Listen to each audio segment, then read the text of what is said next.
आज जे संशोधनात आढळून आलेलं आहे ते ऐकून आपण शॉक होणार आहोत. AI आपल्या ब्रेनला हळूहळू खात आहे का?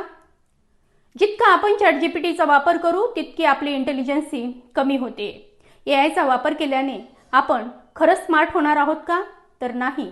AIचा वापर केल्याने आपण स्टुपिड होणार आहोत. जेव्हा आपल्याकडे फोन आले तेव्हा आपल्याला 8 ते 10 नंबर पाठ असायचे. गावाला जाताना आपल्याला त्या गावाचे रस्ते पाठ असायचे. पण आज स्मार्टफोन आल्यामुळे नाही आपल्याला ते नंबर पाठ आहेत, नाही आपल्याला गावाचे रस्ते माहीत आहेत. आपण कॅल्क्युलेटरचा वापर करतोय, आपण गुगल मॅपचा वापर करतोय, आपलं लिहिणं वाचणं बंद झालंय. म्हणून आजची पिढी ही स्मार्टफोनची ॲडिक्ट झाली आहे. केम्ब्रिज विद्यापीठामध्ये एक संशोधन करण्यात आले.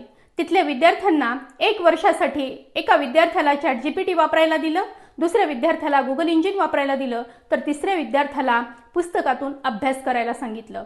1 वर्षानंतर जेव्हा त्यांची परीक्षा घेण्यात आली तेव्हा ज्याने ChatGPTचा वापर केलेला होता त्या विद्यार्थ्याला कुठल्याही प्रश्नाचं उत्तर देता आलं नाही.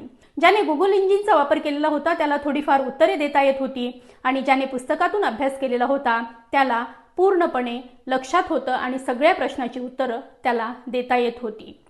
AIचा वापर हा आपल्यासाठी चांगला आहे की घातक हा आपण ठरवायचा आहे. पण जो ChatGPTचा वापर करतो तो विद्यार्थी आळशी बनत चाललाय. जो गुगल इंजिनचा वापर करतो तो विद्यार्थी कॉपी पेस्ट करतोय. पण जो खरं पुस्तकातून अभ्यास करतो त्या विद्यार्थ्याची बुद्धिमत्ता ही निरंतर आपल्याला वाढताना दिसते. म्हणून जितका आपण AIचा वापर करू तितकी आपली थिंकिंग पॉवर कमी होणार आहे.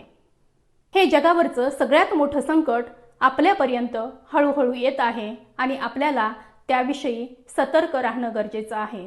काळाबरोबर तर आपल्याला जुळवून घ्यावंच लागणार आहे, पण त्याच्यावर आपल्याला पूर्णपणे अवलंबून राहता येणार नाही. त्यासाठी आपल्याला वाचन, लेखन आणि चिंतन करणं गरजेचं आहे.